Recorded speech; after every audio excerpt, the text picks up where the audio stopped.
Sira keyed the calm, her throat dry. She thought of the centuries of silence, the vanished fleets, the reports written in awe and fear.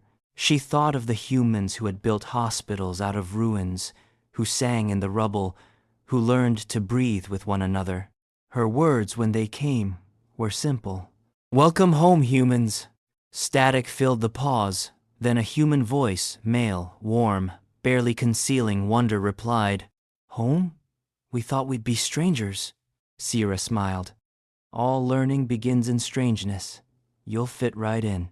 Lyra laughed, then a sound that startled even her. And somewhere in the galaxy's patient dark, the long history of fear cracked open to make room for possibility. That night, alone in her quarters, Sira played back the entire exchange. It lasted only 8 minutes. 8 minutes to undo 8 centuries of avoidance. She opened Eris's small case one last time and set the glowing disc on her palm. Her recorded voice, younger, steadier, murmured through the air, "I will not confuse love with weakness. I will not confuse restraint with fear." She listened, then added quietly, "And I will not confuse endings with peace. There are no endings, only quieter beginnings." In her final report, written by hand, sealed in glass, archived in the same vault where the vanished fleet's log slept, she wrote, "The universe was never afraid of humanity's violence. It was afraid of their gentleness because it forces us to measure our own. They will make mistakes. They will argue and fail and repair. But they will do it together. And that, in the end, is the only definition of civilization that matters." She signed it not as curator, but simply Sira Nemeh, student of Sol 3. Years later, when historians tried to explain how the galactic age of peace began, they cited treaties and alliances, resource sharing, and policy reform. But the story passed down among the listening posts was simpler. A woman looked at a dangerous world and saw beauty instead of threat. And because she said it aloud, the universe listened. The first official photograph of humans and aliens standing together side by side on a neutral moon would later hang in the Council's archives. In it, Lyra stands tall, her scaled hand resting briefly on the shoulder of a smiling human diplomat. Sira is off to the side, not posing, eyes lifted toward the blue world visible through the viewport behind them. The image's caption is brief. "Peace is not the absence of danger. It is the courage to meet it with an open hand." Some nights, long after, Sira dreamed of the planet. Not its wars or its noise, but its pulse. The steady rhythm of people building, tending, forgiving, beginning again. And in that dream, when she walked its surface, someone always met her at the horizon. Sometimes it was the woman in the vest from the old recordings. Sometimes a child or an elder, or no one at all, just wind and the sound of laughter carried far. Always the same words, "We were waiting for you." And she would answer, as she had from the beginning, "I never left." Centuries later, a monument stands in low Earth orbit, a ring inscribed in every known language. Here lies the distance between fear and understanding. It was shorter than we thought. And carved on the inner rim, barely visible unless you were looking from the right angle, is a phrase that no one claims to have written, but that everyone knows came from her. "They are dangerous because they love and refuse to stop." And below it, another line added by a human hand generations later, "So are we."